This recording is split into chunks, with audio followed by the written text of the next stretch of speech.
Bago nga maging ganap tayong security guard mga guys ay marami munang pinagdaanan ng ating uniform. Kailangan kasi muna itong ilagay ang ating pangalan at ang mga logo na dapat ilagay at ang mga iba pang dapat ilagay dyan. Kaya naman ito na nga at pinapatahin na nga natin mga guys ang ating uniform para masuot na natin at magamit na natin kung sakali nga na kami ay pumasa sa agency aming pinasukan. At syempre bago ang lahat kailangan kasi munang magkaroon ng binyag ang ating uniform mga guys. Now ano nga ba mga guys ang sinasabi kong binyag? Ito po ay isang interview. Bago mo kasi or bago natin or namin isuot ang isang uniform or ang uniform ng isang security, kailangan mo na may authorization mga guys ng agency or ng kahit anong agency mga guys. Dahil bawal po tayo magsuot ng gantong uniform or kahit na anong uniform pag hindi tayo otorisado. Syempre, lisensyado na tayo mga guys, kaya naman ay ito na nga at pinapagawa na natin ng ating uniform mga guys bilang isang security. At syempre, atin na atin yan mga guys, sa ating sarili yan mga guys, nandyan yung ating pangalan and I am very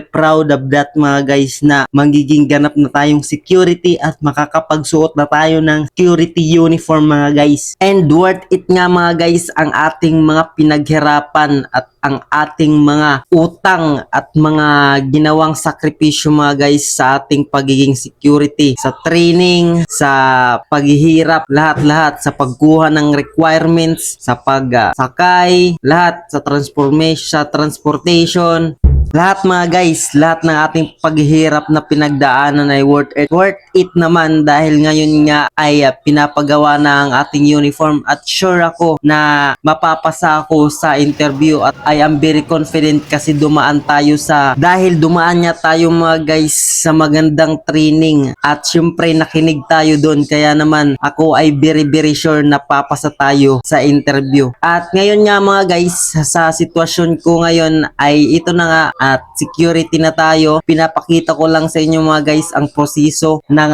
ating pinagdaanan at kung gaano kasarap ang resulta natin ngayon mga guys. So ayok nga na nag-enjoy kayo mga guys at huwag niyong kalimutang i-follow, i-share, likes and comment ang ating video kung nagustuhan nyo. At maraming salamat nga pala sa mga sumusuporta sa ating page. Maraming salamat. I hope ay may natutunan kayo mga guys sa ating vlog ngayon. Maraming salamat po sa inyong lahat. Maraming salamat sa mga sumusuporta sa akin. And I hope nag-enjoy kayo. Goodbye and God bless mga guys. Ingat palagi at huwag nyong kalimutang magdasal dahil Semana Santa ngayon mga guys. Mag-iingat kayo palagi. Goodbye and God bless mga guys.